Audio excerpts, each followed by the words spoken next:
पिछले 5 साल से मैं लगातार कह रहा हूँ मैं चुनाव लड़ूंगा, आप मेरी नहीं छापते। 5 साल से कह रहा हूँ मैं, जितनी बार भी 5 साल में सवाल पूछा मैंने कहा मैं रोहतक से लड़ूंगा। और कितने दिनों से तो मैं 1 साल से तो डोर टू डोर कर रहा हूँ मैं आपके सामने, मेरी नहीं छपती।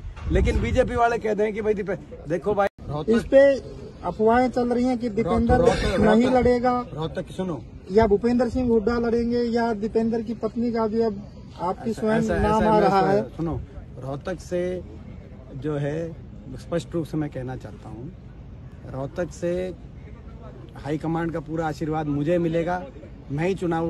मैं विश्वास रखता हूँ कि मैं ही चुनाव लड़ूंगा, और मैं विश्वास रखता हूँ कि चुनाव नहीं लड़ेंगे, रोहतक के लोग चुनाव लड़ेंगे। और दीपेंद्र हुड्डा की, भाई दीपेंद्र हुड्डा की। सुनो, एक मैं बात कह रहा हूँ आपको, और सुनो, पिछले 5 साल से मैं लगातार कह रहा हूँ मैं चुनाव लड़ूंगा, आप मेरी नहीं छापते। 5 साल से कह रहा हूँ मैं, जितनी बार भी 5 साल में सवाल पूछा मैंने कहा मैं रोहतक से लड़ूंगा। और कितने दिनों से तो मैं 1 साल से तो डोर टू डोर कर रहा हूँ मैं आपके सामने, मेरी नहीं छपती।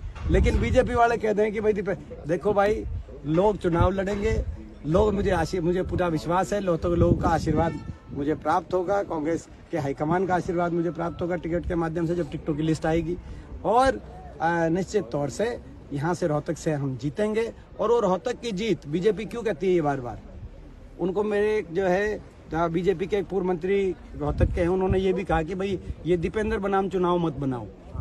उन्होंने ऐसा क्यों कहा?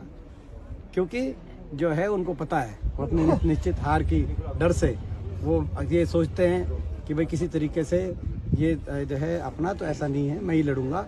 और रोहतक की जो जीत होगी वो केवल रोहतक के लोकसभा सांसद बनाने की साबित नहीं होगी, वो हरियाणा की अगली सरकार की नींव टेकने की वो जीत साबित होगी। चंडीगढ़ के अंदर वाया दिल्ली चंडीगढ़ जाने की वो जीत साबित होगी, ये मैं कहता हूं।